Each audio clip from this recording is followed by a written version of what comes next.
आज हम खड़े हैं गाजीपुर बॉर्डर पर। आज किसानों को धरने पर बैठे हुए पूरे 73 दिन हो चुके हैं। उसी के बीच में हमारे पास कुछ पूर्व सैनिक हैं। आइए जानने का प्रयास करते हैं वो किस प्रकार से किसानों को समर्थन दे रहे हैं। आप अपना नाम बताइए। सूबेदार मेजर जयप्रकाश मिश्रा, संस्थापक और राष्ट्रीय अध्यक्ष बटन संस्था। अभी तक किसानों की जो मांगे सरकार ने नहीं मानी है, उसके पीछे क्या मंशा हो सकती है? नहीं मांग रही है, धीरे धीरे मांग रही है, तो नहीं बोलेंगे मान रही है। जैसे 1 इंच बोली थी कि 1 इंच नहीं हिलेंगे, मोदी जी बोले थे 1 इंच नहीं हिलेंगे, तो 9 संशोधन कर दिया। 1.5 साल के लिए मान लिया, धीरे धीरे आएगा, उनके गले में उतर रहा है धीरे धीरे। क्या मांगे और हो सकती है कि ये अपनी मांगों को कहाँ तक बढ़ा सकते हैं या अभी घटाने की उम्मीद लग रही है?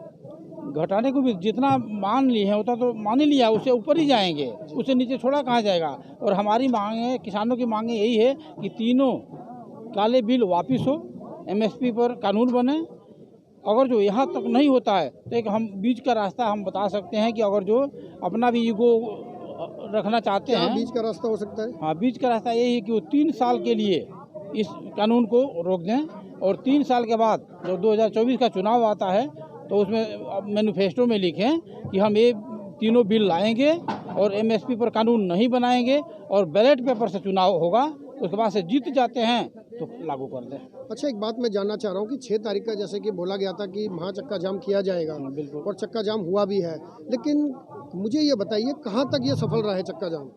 बहुत सफल रहा है। सिर्फ अपने 3 स्टेट में नहीं हुआ है, दिल्ली और उत्तराखंड और उत्तर प्रदेश में, क्योंकि ये जैसे 26 जनवरी को इन्होंने षड्यंत्र रचा था वहाँ पर, उसी तरह से कुछ खुफिया जानकारी मिली थी कि ये जो है कि यहाँ पर भी कुछ उत्तर प्रदेश में क्यों नहीं किया गया? इसीलिए नहीं किया गया कि इनका सूत्रों से पता चला था कि मतलब ये गदर मचाएंगे, खुद बीजेपी वाले। ये भी पता लगा था कि जो किसानों के जो चक्का जाम करने की रखी गई थी बात कि यूपी में इस टाइम फसल कट रही है, इसी को देखते हुए कि किसान अपने कार्य करते रहे, उसको देखते हुए यहाँ पे रोका गया था चक्का जाम, ऐसा सुनने में आ रहा था। नहीं, ऐसा कुछ नहीं है। किसान फिर भी आ जाएंगे। किसान का कितना भी नुकसान होगा तो, क्योंकि किसान ही नष्ट हो रहा है तो किसान रही कहाँ जाएगा। इस बार फसल काट लेगा, अगले बार फसल कहाँ से काटेगा? अगर जो कानून लग जाती है तो इस बार तो फसल काट लेगा, अगले बार कहाँ से फसल काटेगा बताइए। अच्छा, मैं एक बात जानना और चाह रहा था कि अपना जो इस टाइम पे आपकी अपनी भूमि है क्या? अपनी जमीन है? बिल्कुल जमीन है, हाँ बिल्कुल, हाँ किसान भी हैं हम जी, खेती भी करते हैं। अच्छा, कहाँ से हैं वैसे आप? बाराबंकी से और देवरिया, दोनों जगह हमारा खेती है। जी। अच्छा, आप अपना नाम बताइए सर। मेरा नाम एक्स सूबेदार वीर सिंह चौहान है। जी, कहाँ से हैं सर आप? मैं बेसिकली हरियाणा से बिलोंग करता हूँ। अच्छा, क्या लगता है कि सरकार मांगों को मानेगी? देखिए, ये जनता है, ये देश है, और ये देश ही इस सरकार को वहाँ चुन करके भेजता है। जी, अल्टीमेटली मानना चाहिए, और मुझे ऐसा लगता है कि मानेगी, क्योंकि जनता का प्रेशर बहुत होता है। अब पूरा धीरे धीरे पूरे देश में जैसे जैसे लोगों को पता चल रहा है जी, दूर दराज के किसानों को पता ही नहीं था उनको ये क्या कानून है, इनके बारे में जैसे जैसे पता लगता जा रहा है। पूरे देश के किसान एकजुट होकर के हर जगह से आज चक्का जाम में भी जो है शामिल हुए हैं, और किसानों की इस मांग को लेकर के आज जो आंदोलन था उसको और तेज किया है।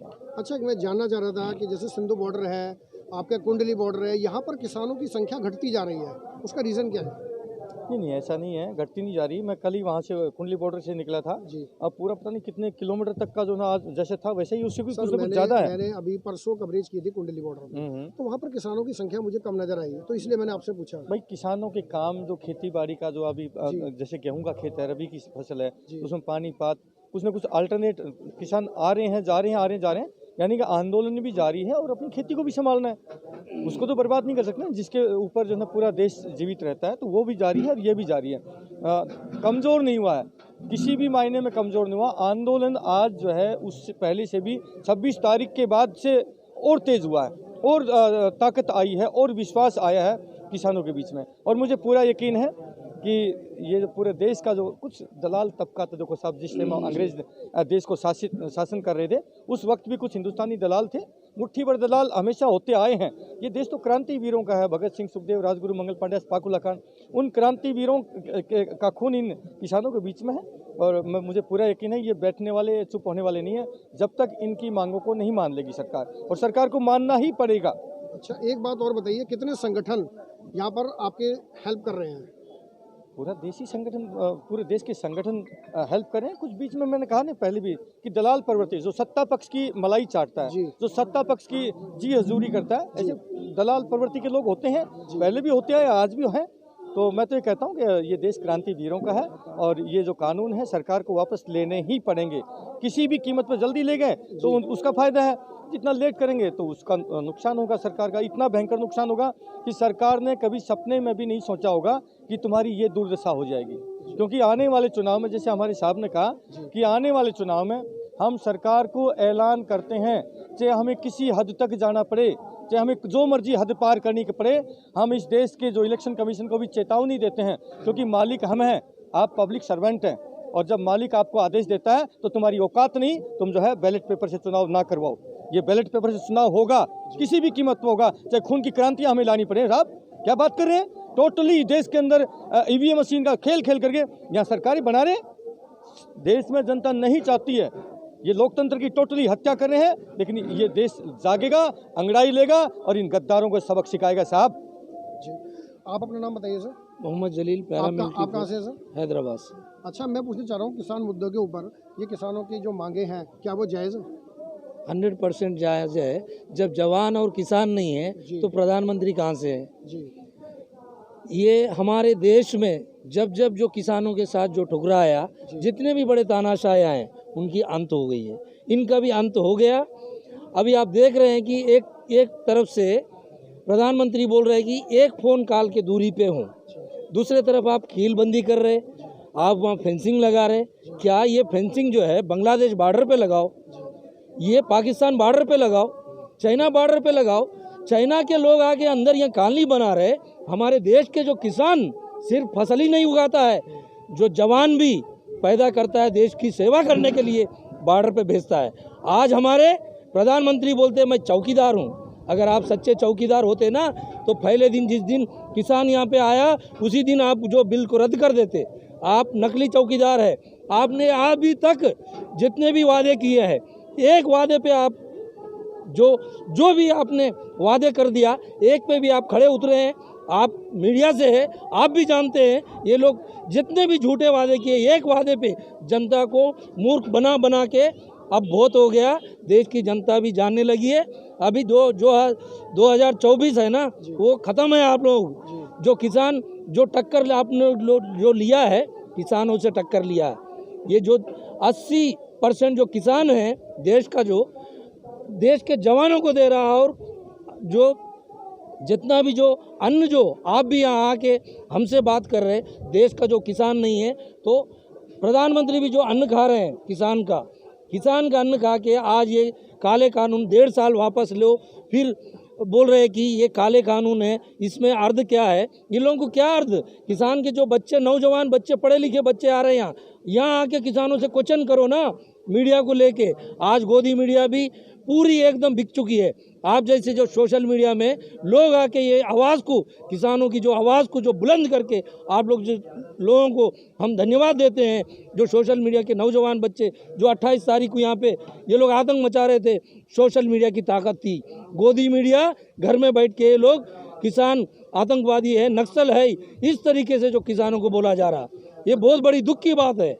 मैं आपसे जानना चाह रहा हूँ 2022 का जो आगामी इलेक्शन आने वाले हैं, उसमें क्या लगता है सरकार के? सर आप देखेंगे 0 अंडा मिलेगा, अंडा।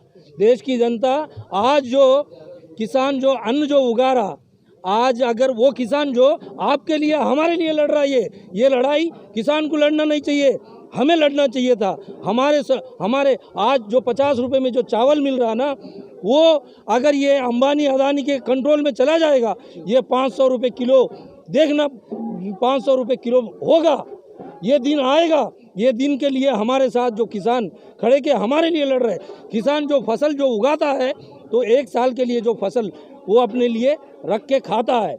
आपको हमको महीने जाके खरीद के खाना पड़ता है। ये जो हम सब मिलके किसानों के लिए अगर नहीं लड़ेंगे, एक दिन जो ये आज़ादी की दूसरी लड़ाई है, अगर अभी नहीं तो कभी नहीं। जय जवान जय किसान। आप अपना नाम बताइए सर। मैं अनुराग लठवाल, पूर्व सैनिक के राष्ट्रीय सचिव वेटरन्स एसोसिएशन। आप कितने टाइम से बने हुए हैं यहाँ पे? हम 6 दिसंबर से हैं यहाँ। आप कंटिन्यू 6 दिसंबर से बने हुए हैं या बीच में भी ब्रेक लगा? 16 दिसंबर, सॉरी 16 दिसंबर। 16 दिसंबर से। जी जी। जो ये मांगे हम लोग लग रहे हैं, आप लोग कह रहे हैं कि हमारी मांगे जायज़ हैं और सरकार उसे मान नहीं रही है, उस विषय में आप क्या कहना चाहते हैं? जी देखिए, हमारी तो मांगे जायज़ हैं ही हैं, तभी हम बैठे हैं यहाँ पे, और शहीदी भी 170 से ज़्यादा हो चुकी हैं। दूसरा, सरकार इसलिए नहीं मान रही है, सरकार ने अरबों रुपया चुनाव प्रचार के दौरान पूंजीपतियों से लेके खर्च कर दिया, अडानी अंबानी का। उसके बाद में अभी अरबों रुपया उन्होंने लगवा दिया, 1000 स्टोर बनाए हैं, जिसका अभी बिल आने के बाद में पता लग गया देश की जनता को। और पहले इन्होंने बोला था कोच फैक्ट्री बन रही है जी। जब उनका साइज सामने आया बिल के साथ, अभी बिल पास हुआ, तो फिर जनता ने देखा कि ये जो रेल कोच फैक्ट्री बन रही है, इसकी जगह तो बड़े बड़े ड्राम लगा रखे उन्होंने। तब क्लियर समझ में आया कि ये अनाज भंडारण की है, कि 3 साल पहले की, अभी बिल 5 जून को नहीं आया है, बिल तो उसी दिन आ गया था जिस दिन इस प्रोजेक्ट के ऊपर 45 लाख करोड़ रुपया ये पूंजीवादी लोग देश का, किसान का हड़पना चाह रहे थे। इन्होंने ऐसा ये प्लान 3 साल पहले बना के, और कोरोना काल में इस षड्यंत्र को रचा और देश की जनता के सामने आया, और देश का किसान रोड के ऊपर आ गया है। और अब इनके षड्यंत्र का पर्दाफाश हो चुका है। अब ये मुंह की खाएंगे, और जितना ये लेट करेंगे उतनी हमारी भी गांवों के अंदर, हर गांव के अंदर खाप पंचायतें एक्टिव हो चुकी हैं, बुरे तरीके से सक्रिय हैं, रोष है लोगों के अंदर। मैं बीजेपी के नेताओं को सभी को बताना चाहता हूं, हरियाणा के अंदर खासकर अगर जाओ तो भाई वहाँ पे कब आपके ऊपर कार्रवाई हो जाएगी किसी भी टाइप की, मुंह भी काला हो सकता है, जूतों की माला भी डल सकती है। और खासकर मेरे इलाके सोनीपत में तो लठ भी फेरा जा सकता है। तो नेता मंत्री सब खुद जिम्मेवार होंगे, हमारी कोई जिम्मेवारी नहीं है। गांव के अंदर नहीं घुसोगे जब तक बिल वापस नहीं होगा। जी। अब आप देख सकते हैं कि मैं यहाँ पर खड़ा हूँ और यहाँ पे पूर्व सैनिक मेरे साथ बने हुए हैं। उनका कहना यह है कि वो सरकार द्वारा जो मांगे वो मानने को तैयार नहीं है, ये एक षड्यंत्र है और कुछ नहीं है, और ये नाखुश हैं। उनका कहना है कि ये मांगे, जो 3 मांगे हैं, ये काले कानून जो है उसको रद्द किया जाए। कैमरामैन अतुल के साथ मैं अमित शर्मा, दिल्ली लाइव, गाजियाबाद।